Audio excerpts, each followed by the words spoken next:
3조 원을 들인 중국 애니메이션이 북미에서 처참하게 망했다고 토론토의 한 문화 저널리스트가 발견한 충격적인 데이터가 글로벌 미디어 업계를 뒤흔들고 있습니다.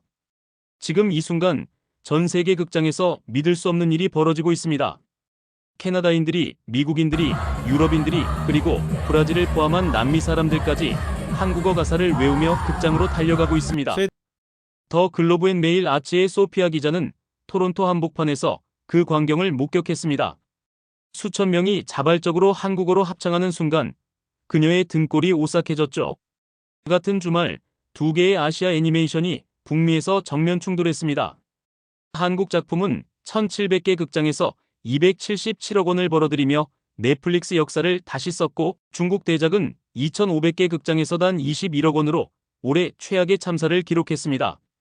중국 네티즌들은 분노했습니다. 야만인들이 중국 문화를 이해 못한다고 외쳤죠. 하지만 다른 중국인들은 수치심과 질투심을 숨기지 못했습니다. K-팝이 너무 무섭다고 떨었습니다. 문화 강국의 조건은 무엇일까요? 그 답은 10년간 쌓아온 한국의 전략 속에 숨어 있었습니다. 지금부터 소피아가 추적한 72시간의 기록을 공개합니다. 안녕하세요. 저는 소피아입니다. 더 글로브 앤 메일 아츠의 선임 기자로 지난 10년간 북미 문화전쟁의 최전선을 취재해왔죠. 마블의 흥망성쇠, 넷플릭스의 부상, 디즈니의 몰락까지 모두 봤습니다. 웬만한 일에는 놀라지 않아요. 하지만 지난 금요일은 달랐습니다. 편집장 마이클이 제 책상으로 뛰어왔어요. 그의 얼굴에는 당혹감이 역력했죠. 토론토 극장가에서 이상한 일이 벌어지고 있다고 했습니다. 한 애니메이션 영화 티켓이 몇 분 만에 매진되고 있다는 제보가 3군데 극장에서 동시에 들어왔다고요. 저는 어깨를 으쓱했습니다. 여름 시즌인데 인기 영화 하나쯤 나올 수 있는 거 아닌가요? 마이클은 고개를 저었어요. 할리우드 영화가 아니래요. 한국 애니메이션이고 정규 개봉도 아닌 단 이틀간 특별 상영이라고 했습니다. 그 순간 제 호기심이 발동했습니다. 토요일 저녁 6시, 저는 던다스 스퀘어 극장 앞에 섰습니다. 그리고 얼어붙었어요. 수백 명이 줄을 서 있었거든요. 금요일 밤 록 콘서트장 같았습니다. 가족 단위 관객들이 대부분이었어요. 그런데 이상했습니다. 아이들이 뭔가를 중얼거리고 있었죠. 가까이 다가가자 들렸습니다. 한국어였어요. 7살쯤 돼 보이는 금발 소녀가 엄마 손을 잡고 있었습니다.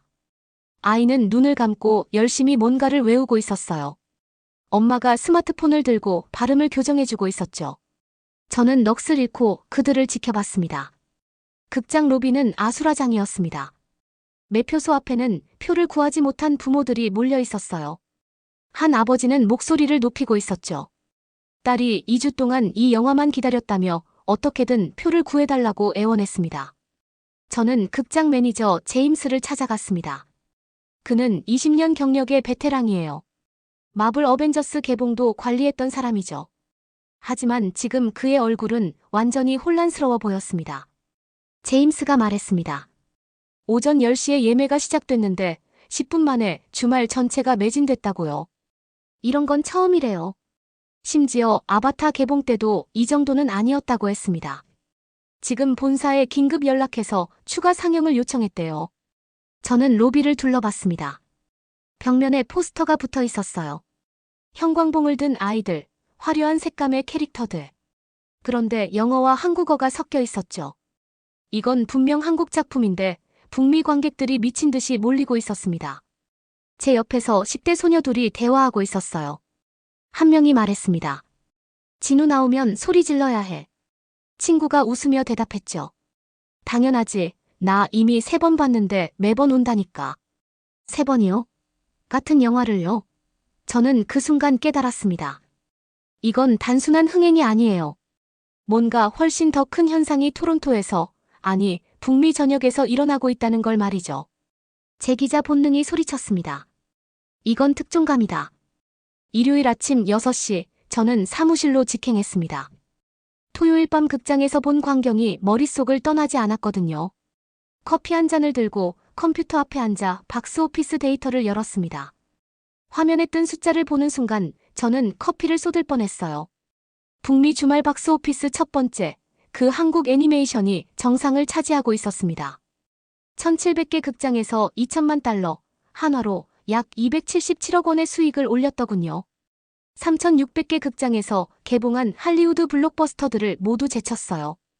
더 놀라운 건 개봉 규모였습니다. AMC 같은 대형 체인에서는 아예 상영조차 하지 않았어요. 중소규모 극장들만으로 이뤄낸 성과였죠. 이건 업계 상식으로는 불가능한 일이었습니다. 극장 수가 절반밖에 안 되는데 어떻게 첫 번째 자리를 차지할 수 있단 말인가요? 저는 즉시 넷플릭스 데이터를 검색했습니다. 그리고 더 충격적인 사실을 발견했죠. 이 작품이 넷플릭스 역사상 최고 시청 기록을 경신했다는 겁니다.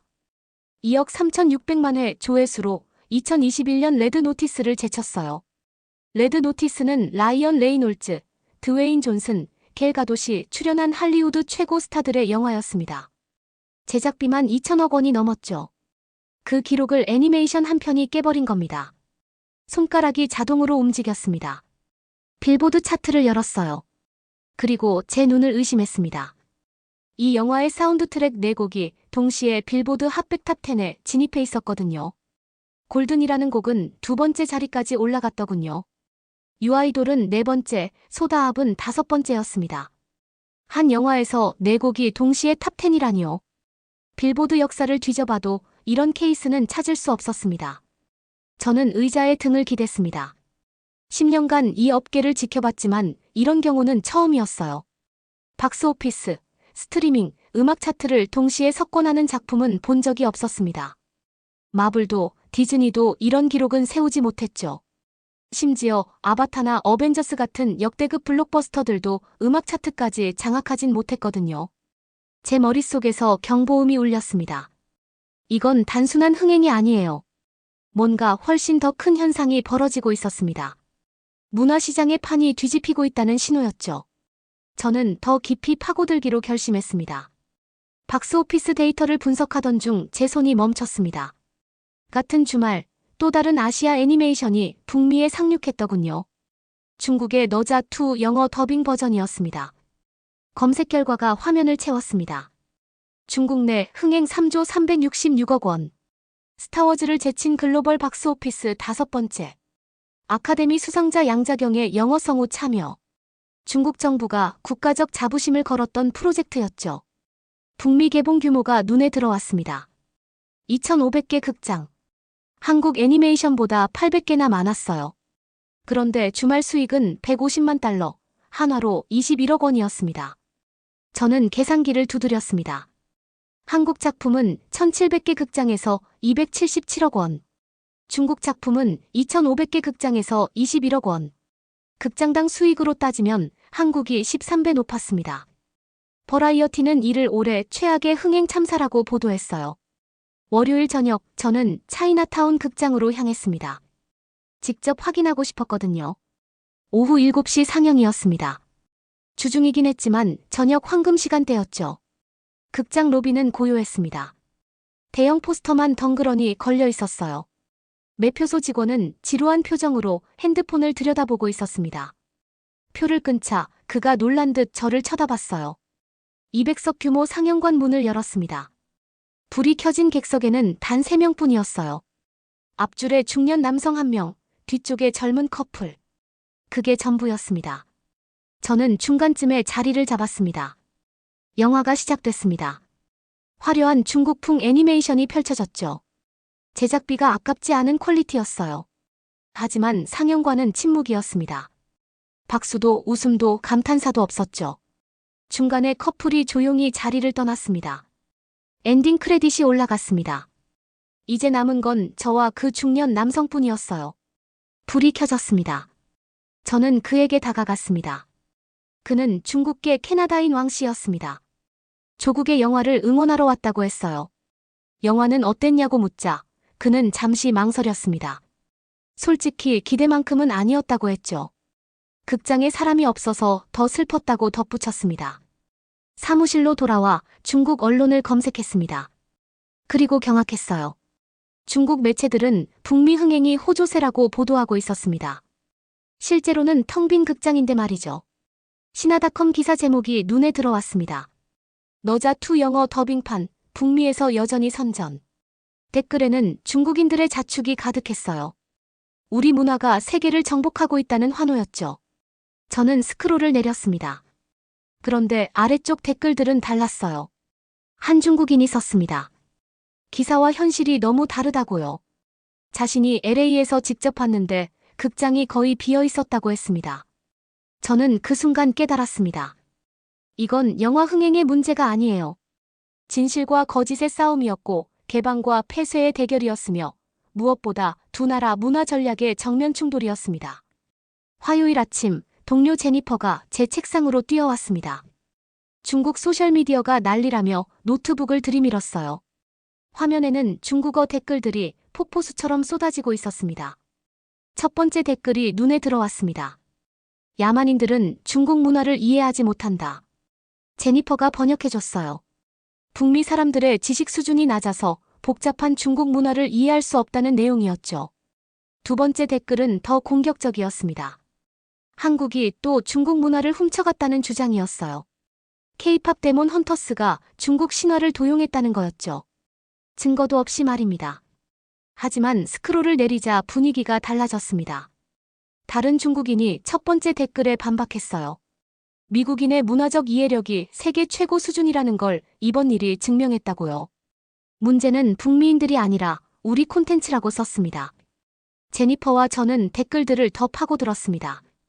그러자 놀라운 패턴이 보였어요. 처음엔 분노와 공격이었지만 점점 고백으로 바뀌고 있었습니다. 한 중국인의 장문 댓글이 눈길을 끌었습니다. 자신은 LA에서 너자2를 보러 갔는데 순전히 애국심 때문이었다고 했어요. 솔직히 영화는 평범했답니다. 더 충격적인 건 극장이 중국인들로만 가득 찼다는 거였죠. 외국인은 거의 없었대요. 그는 계속 썼습니다. 결국 이 영화의 글로벌 흥행은 전 세계 중국인들끼리의 자화자찬이었다고요. 세계적 인기가 아니라 중국인들 사이의 자기만족이었다는 겁니다. 댓글 반응은 두 갈래로 갈렸습니다. 일부는 그를 매국노라고 비난했어요. 하지만 더 많은 사람들이 동의했습니다. 사실 우리도 알고 있었다는 반응들이었죠. 한 교사는 이렇게 고백했습니다. 수업 시간에 학생들에게 너자2를 홍보하고 극장에 가라고 격려했대요. 하지만 학생들은 한국 애니메이션을 더 보고 싶어 한다고 했습니다. 자신의 권유를 무시했다고요. 또 다른 중국인은 냉정하게 분석했어요. 사실 중국 언론은 모든 걸 과장해왔다고요. 외국인들은 중국 문화에 관심이 없으며 다들 자기 행복에 바쁘다고 했죠. 누가 5천년 역사에 관심 있겠냐며 우리끼리 놀자고 썼습니다. 가장 충격적인 댓글은 빌보드 기사 아래 달렸습니다. 한국 애니메이션의 4곡이 빌보드 탑10에 동시 진입했다는 뉴스였어요. 한 중국인이 딱 3글자를 남겼습니다. 너무 무섭다. 그 아래 댓글들이 이어졌습니다. 한류의 영향력이 상당하다. 중국도 빨리 C팝을 글로벌화해야 한다. 우리는 왜 안 되는 걸까? 질투와 두려움이 뒤섞인 고백들이었죠. 텐센트 기사를 하나 더 찾았습니다. 제목이 의미심장했어요. 한국 애니메이션은 북미서 성공, 너자2는 흥행 실패. 중국 언론이 자국 작품의 실패를 인정한 겁니다. 댓글창이 전쟁터였습니다. 한 네티즌은 인정했어요.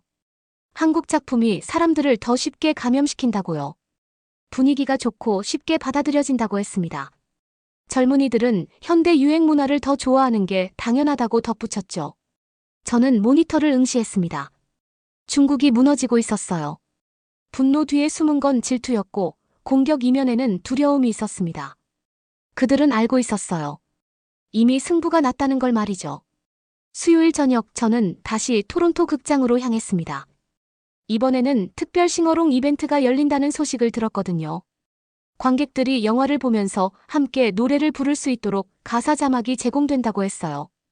극장 로비에 들어서는 순간 저는 압도당했습니다. 수백 명의 관객들이 보라색 머리띠를 두르고 형광봉을 흔들며 대기하고 있었어요. 마치 콘서트장 같았죠. 7살부터 70대 노인까지 전 연령대가 모여 있었습니다. 옆에 서 있던 12살 소녀 에밀리에게 말을 걸었어요. 이 영화를 본 게 몇 번째냐고 물었더니 5번째라고 하더군요. 매번 올 때마다 새로운 걸 발견한다고 했습니다. 엄마는 딸과 함께 한국어 가사를 연습했다며 웃었어요. 상영이 시작되자 극장은 순식간에 콘서트장으로 변했습니다. 첫 번째 노래가 나오는 순간 관객들이 일제히 따라 부르기 시작했어요. 한국어 가사였지만 모두가 정확하게 발음하고 있었죠. 저는 소름이 돋았습니다. 가장 놀라운 순간은 엔딩 크레딧이 올라갈 때였습니다. 스크린 앞 무대로 수십 명의 아이들이 뛰어 올라가 춤을 추기 시작했어요. 부모들은 스마트폰을 들고 환호했고 극장 전체가 하나의 거대한 축제가 되어버렸습니다. 상영이 끝난 후 저는 몇 명을 더 인터뷰했습니다. 한 할아버지는 손자와 함께 왔는데 마지막 장면에서 눈물을 흘렸다고 했어요. 가족의 의미에 대해 다시 생각하게 됐다고 하더군요. 젊은 커플 제이슨과 사라는 각자 좋아하는 캐릭터를 열정적으로 설명했습니다. 제이슨은 진우라는 남자 캐릭터가 너무 멋있다고 했고, 사라는 루미의 목소리가 아름답다고 했죠. 둘 다 사운드 트랙을 매일 듣는다고 했습니다. 사무실로 돌아와 저는 전국적인 싱어롱 현상을 조사했습니다. 샌프란시스코에서는 관객들이 K-팝 아이돌 콘서트에서처럼 응원봉을 흔들며 관람했다고 해요. 뉴욕 타임스퀘어에서는 특별 버스 투어까지 열렸습니다. 버스가 브로드웨이를 달리는 동안 승객들이 창문을 열고 노래를 부르는 영상이 바이럴되었죠. 저는 과거 데이터를 뒤져봤습니다. 마블 영화들도 팬 이벤트를 열긴 했지만 이 정도는 아니었어요. 디즈니 애니메이션 싱어롱도 있었지만 주로 어린이들만 참여했죠. 하지만 이 작품은 달랐습니다. 전 연령대가 자발적으로, 열광적으로 참여하고 있었어요. CNN은 이 현상을 분석하는 특집 방송을 내보냈습니다. 왜 아이들이 이 영화에 빠지는지 초등학생들을 인터뷰했죠. 한 아이는 이렇게 말했어요. K-팝과 악마 사냥이 섞여 있어서 독특하다고요. 보통은 K-팝만 있거나 악마만 있는데 둘이 합쳐진 게 신선하다고 했습니다. 저는 확신했습니다. 이건 할리우드가 만들어내지 못한 팬덤 경험이에요. 관객들이 수동적 소비자가 아니라 능동적 참여자가 되는 순간, 그게 바로 문화의 힘이라는 걸 깨달았습니다. 토요일 오후, 저는 토론토 코리안 페스티벌로 향했습니다. 매년 열리는 행사지만 올해는 뭔가 다를 거라는 예감이 들었어요.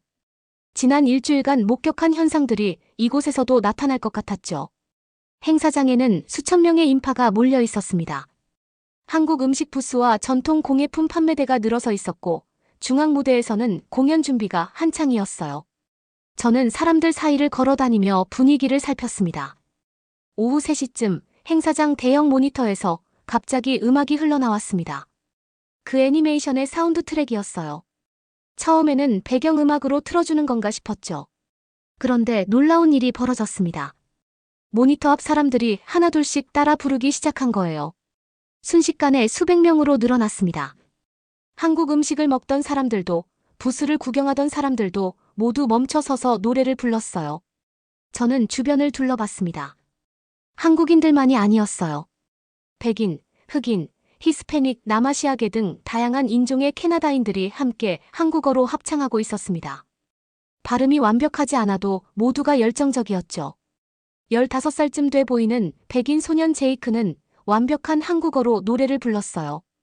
3년 전부터 K-팝을 좋아했고 이 애니메이션은 자신이 사랑하는 K-팝과 재미있는 스토리가 결합된 완벽한 작품이라고 말했습니다. 인도계 캐나다인 프리아는 딸과 함께 왔는데 딸이 이 작품을 본 뒤로 한국어를 배우고 싶다고 졸랐다고 해요. 사무실로 돌아와 저는 다른 나라 케이스들을 조사했습니다. 아르헨티나에서는 개봉 일주일 전 사전 상영회부터 관객들이 합창을 했다고 해요. 한 팬이 올린 영상에는 극장 안 수백 명이 비명을 지르며 한국어로 노래를 부르고 누군가는 태극기를 흔들고 있었죠. 런던에서는 관객들이 핸드폰 라이트를 켜고 손을 흔들었고 파리 샹젤리제 거리에서는 플래시몹이 벌어졌습니다. 저는 깨달았습니다. 이건 영화 한 편의 성공이 아니에요. 10년 이상 쌓아온 K-팝의 문화적 토대 위에서 일어난 현상입니다. BTS, 블랙핑크가 만들어 놓은 글로벌 팬덤이 있었기에 가능한 일이었죠. 중국이 아무리 돈을 쏟아부어도 만들 수 없는 자발적 사랑, 문화적 연결감이었습니다. 일요일 밤, 저는 중국의 또 다른 실패 사례를 발견했습니다. 넷플릭스가 지난해 공개한 젠트리 차오와 지하 괴물들이라는 애니메이션이었어요. 중국계 미국인 감독이 만든 작품으로 K-팝을 소재로 삼았죠. 내용이 흥미로웠습니다. 손에서 불을 뿜는 초능력을 지닌 중국계 미국 소녀가 요괴들과 싸운다는 설정이었어요. 감독부터 성우까지 모두 중국인과 중국계 미국인들로 채웠고 배경도 완전히 중국풍이었습니다. 그런데 묘하게도 주인공 소녀를 K-팝 팬으로 설정했고 서울이 배경으로 등장했어요. K-팝 음악까지 삽입했죠. 하지만 결과는 참담했습니다. 큰 화제도 없었고 흥행도 없었어요. 5년 제작 기간에 막대한 예산을 투입했지만 실패했습니다. 저는 고개를 갸웃했어요. K-팝을 넣었는데 왜 안 됐을까요? 답은 간단했습니다. 껍데기만 가져왔기 때문이죠. K-팝의 본질인 음악적 완성도, 진정성, 감정적 연결은 없었습니다. 그저 트렌드를 따라한 것뿐이었어요. 중국은 계속 자국 시장에서만 축제를 벌이고 있었습니다.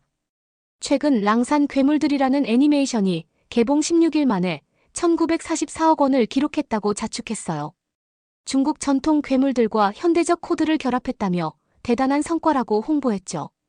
하지만 이것도 집안잔치였습니다. 중국 내 흥행일 뿐 해외에서는 아무도 몰랐어요. 중국은 넷플릭스가 차단되어 있어서 그 한국 애니메이션을 정상적으로 볼 수도 없었습니다. 당연히 화제가 안 되고 있다고 주장했죠. 한 중국인이 직접 비교 영상을 올렸습니다. 미국 극장에서 한국 애니메이션과 너자이를 모두 관람한 체험기였어요. 한국 작품은 좌석이 거의 찼고 아이들이 노래를 따라 불렀지만 중국 작품은 그 혼자만 관람했다고 했습니다. 영상 댓글에서 중국 네티즌들의 자성이 쏟아졌습니다.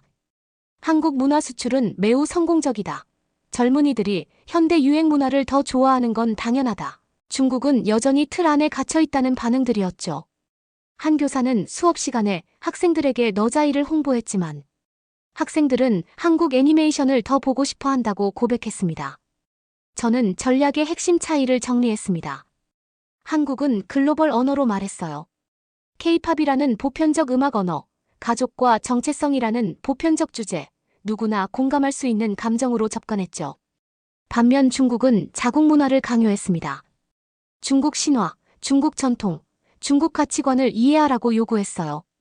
소프트 파워는 강요가 아닙니다. 자발적 매력이죠. 한국은 그걸 이해했고 중국은 이해하지 못했습니다. 월요일 아침 편집장 마이클이 버라이어티 기사를 보내왔습니다. 제목이 눈길을 끌었어요. 이 한국 애니메이션이 오스카 역사를 쓰고 애니메이션의 유리천장을 깨뜨릴 수 있을까? 98년 아카데미 역사상 애니메이션이 여러 부문 후보에 오른 경우는 극히 드물었습니다. 하지만 이 작품은 달랐어요. 작품상, 음악상, 주제가상 모두 경쟁력이 있다는 분석이었죠. 특히 빌보드 톱10에 4곡이 동시 진입한 건 전례 없는 일이었습니다.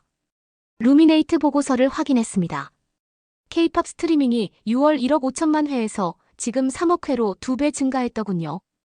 영화 한 편이 K-팝 산업 전체를 끌어올린 겁니다. 이건 단순한 흥행이 아니에요. 문화 생태계 전체의 성장이었죠.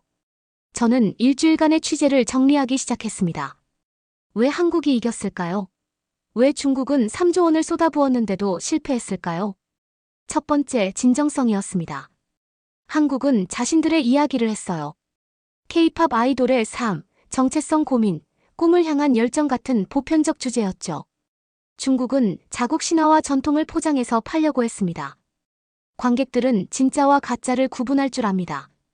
두 번째, 음악의 힘이었습니다.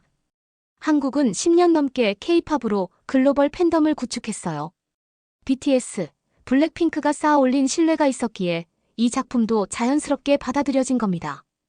중국은 음악적 기반이 없었죠. 세 번째, 개방대 폐쇄였습니다. 한국 콘텐츠는 넷플릭스, 유튜브, 스포티파이 어디서나 볼 수 있어요.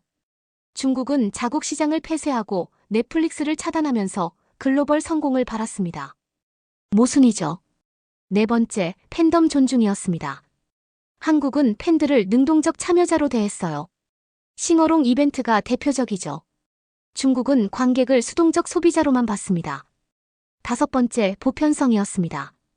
정체성과 가족이라는 주제는 토론토에서도, 아르헨티나에서도, 런던에서도 공감할 수 있었어요. 중국은 중국 중심적이었습니다. 여섯 번째, 품질과 협업이었습니다. 한국은 9년 넘게 제작하며 디테일에 집착했고 넷플릭스와 긴밀히 협력했어요. 중국은 빨리 만들어 빨리 회수하려 했고 자국 플랫폼만 고집했습니다. 이 모든 걸 정리하면서 한 가지 확신을 갖게 됐습니다. 문화 강국은 돈으로 만들어지지 않는다는 거예요. 전략과 시간, 그리고 진정성으로 만들어집니다. 저는 더 조사했습니다. 이 작품이 다른 산업에 미친 영향을 알고 싶었거든요. 데이터는 놀라웠습니다. 듀오링고 한국어 학습자가 한 달간 40% 증가했고 캐나다 여행사들의 한국 패키지가 쇄도했으며 토론토 K-팝 콘서트들이 모두 조기 매진됐습니다. K-뷰티 매장 매출은 2배로 뛰었어요. 이게 바로 문화산업의 승수 효과입니다. 영화 한 편이 교육, 관광, 음악, 패션, 뷰티 산업 전체에 영향을 미치는 거죠. 직접 수익은 수천억 원이지만 간접 효과까지 합치면 수조 원대가 예상됩니다. 수요일 저녁 저는 욕 대학교 제임스 박사를 만났습니다. 20년간 한국 문화를 연구해온 학자였죠. 저는 물었습니다. 한국의 성공 비결이 뭐냐고요? 박사는 잠시 생각하더니 말했습니다. 한국은 문화를 무기가 아니라 다리로 봤다고요. 중국은 자국의 우월성을 증명하는 도구로 사용했지만 한국은 세계와 연결되는 다리로 사용했다는 겁니다. 그는 예를 들었어요. 이 애니메이션은 LA를 배경으로 하고 다양한 인종이 등장하며 영어와 한국어를 섞었어요. 이게 글로벌 시대의 문화 전략이라는 거죠. 한국 정체성을 유지하면서도 세계와 소통하는 방법을 찾은 겁니다. 반면 중국은 어떤가요? 5천년 역사, 중화 문명의 우월성만 강조하죠. 현대 젊은이들은 그런 거에 관심 없어요. 지금 자신과 연결되는 콘텐츠를 원합니다. 박사는 마지막으로 말했습니다. 앞으로 10년 후엔 한국과 중국의 격차가 더 벌어질 거라고요. 한국은 글로벌 코드를 이해했지만 중국은 여전히 자국 중심적 사고에 갇혀있기 때문이랍니다. 화요일 오후 저는 극장으로 다시 향했습니다. 싱어롱 이벤트가 2주 연장됐다는 소식을 들었거든요. 매진 행렬은 여전했습니다. 극장 로비에서 한 가족을 발견했어요. 아버지 톰, 어머니 세라, 그리고 9살 딸 올리비아. 톰의 손에는 이미 4장의 티켓 스톱이 들려 있었습니다. 4번째라고요. 톰이 웃었습니다. 처음엔 딸 때문에 왔는데 이제는 자기가 더 빠졌다고요. 이 영화는 볼 때마다 새로운 걸 발견하게 된답니다. 첫 번째는 음악, 두 번째는 캐릭터, 세 번째는 메시지가 보였다고 했어요. 세라가 끼어들었습니다. 올리비아가 완전히 변했다고요. 2주 전만 해도 학교에서 발표하는 걸 무서워하던 아이였대요. 지금은 달라요. 매일 거울 앞에서 한국어를 연습하고 춤을 추며 친구들에게 이 영화 얘기를 한답니다. 저는 올리비아에게 물었습니다. 뭐가 그렇게 좋으냐고요? 9살 소녀의 눈이 반짝였습니다. 주인공들이 두렵지만 포기하지 않는 게 멋있다고 했어요. 자기도 그렇게 살고 싶대요. 한국어를 배워서 한국에 가는 게 꿈이라고 했습니다. 제 목이 메었습니다. 이게 바로 소프트 파워예요. 탱크도 미사일도 아닙니다. 캐나다 토론토의 9살 소녀가 한국을 꿈꾸게 만드는 힘. 이보다 강력한 무기가 어디 있을까요? 목요일 아침 6시 제 기사가 더 글로브 언드 MAIL 일면 톱을 장식했습니다. 제목은 이랬어요. 277억 vs 21억. 문화전쟁의 새로운 승자. 1시간 만에 조회수가 10만을 돌파했습니다. 2시간 만에 20만. 점심 무렵에는 50만을 넘었어요. 편집부 전화기가 쉴 새 없이 울렸습니다. CNN에서 먼저 연락이 왔습니다. 오늘 저녁 프라임타임에 출연해달라고 했죠. BBC가 바로 뒤따랐어요. 로이터와 AP통신은 제 기사 전문을 타전했습니다. 하지만 진짜 폭발은 소셜미디어에서 일어났습니다. 트위터에서 제 기사가 1만 번 넘게 리트윗됐어요. 한 캐나다인이 썼습니다. 이 기사를 읽고 나서야 왜 내 딸이 매일 한국어를 공부하는지 이해했다고요. 좋아요가 3만 개 넘게 달렸습니다. 한국에서도 반응이 왔습니다. 한국 언론들이 일제히 제 기사를 보도했어요. 댓글에는 자부심과 감사가 넘쳤습니다. 한 한국인은 이렇게 썼죠. 외국 기자가 우리를 이렇게 분석해주다니 감동이라고요. 오후 2시 마이클이 제 책상으로 왔습니다. 그의 손에는 샴페인 한 병이 들려 있었어요. 이번 달 최고 조회수 기록을 세웠다며 축하했습니다. 편집국 전체가 박수를 쳤죠. 하지만 가장 의미 있었던 건 따로 있었습니다. 저녁 무렵 제 이메일함이 독자 메시지로 가득 찼어요. 그중 하나가 눈에 들어왔습니다. 발신자는 왕 씨였습니다. 제가 중국 극장에서 만났던 그 중국계 캐나다인이었어요. 메일을 열었습니다. 그는 제 기사를 읽고 용기를 얻었다고 썼습니다. 솔직함이 때로는 가장 큰 애국이라는 걸 배웠다고요. 중국이 진정으로 발전하려면 실패를 인정하고 배워야 한다고 했습니다. 저는 답장을 보냈습니다. 당신 같은 사람들이 있어 중국의 미래는 밝다고 썼죠. 금요일 저녁 저는 토론토 거리를 걸었습니다. 한 주가 지났지만 아직도 믿기지 않았어요. 제가 목격한 일주일이 말이죠. 영스트리트를 걷는데 한국 레스토랑에서 음악이 흘러나왔습니다. 그 애니메이션의 OST였어요. 지나가던 10대 소녀들이 멈춰서서 따라 불렀습니다. 자연스럽게 한국어로요. 저는 걸음을 멈췄습니다. 10년 전만 해도 상상할 수 없던 광경이었어요. 캐나다 토론토 한복판에서 아무도 시키지 않았는데 사람들이 한국 노래를 부르고 있었습니다. 제임스 박사가 했던 말이 떠올랐습니다. 한국은 문화를 무기가 아니라 다리로 봤다는 말. 강요가 아니라 매력이라는 말. 그게 바로 승리의 비결이었죠. 중국은 3조 원으로 위대함을 증명하려 했습니다. 한국은 진정성으로 사랑을 얻었어요. 중국은 2,500개 극장을 확보했지만 한국은 수백만 개의 마음을 얻었습니다. 277억 대 21억. 단순한 숫자가 아니었습니다. 이건 두 가지 철학의 대결이었어요. 폐쇄 대 개방, 과거 대 현재, 강요 대 매력의 싸움이었죠. 그리고 승자는 명확했습니다. 사무실로 돌아온 저는 마지막 문단을 썼습니다. 손가락이 키보드 위에서 춤을 췄어요. 토론토 거리에서 한국어가 울려 퍼지고 아르헨티나에서 태극기가 펄럭이며 런던 극장에서 비명이 터져나오는 이 순간. 중국은 여전히 묻고 있습니다. 왜 우리는 안 되는 걸까요? 답은 간단합니다. 문화 강국은 돈으로 만들어지지 않습니다. 진정성, 개방성, 그리고 시간으로 만들어지죠. 한국은 그 세 가지를 모두 가졌고 중국은 하나도 갖지 못했습니다. 277억 대 21억. 13배 차이는 시작일 뿐입니다. 진짜 격차는 숫자가 아니라 마음속에 있으니까요. 저는 엔터키를 눌렀습니다. 기사 송고 완료. 창밖을 바라봤어요. 토론토의 밤이 깊어가고 있었습니다. 하지만 어딘가에서는 아직도 누군가 그 노래를 부르고 있을 거예요. 한국어로요. 저는 소피아, 더 글로브 언드 MAIL의 기자입니다. 그리고 저는 이번 주 역사가 쓰이는 순간을 목격했습니다. 문화전쟁의 새로운 왕이 탄생하는 순간을요. 그 왕관은 한국의 머리 위에 있었습니다.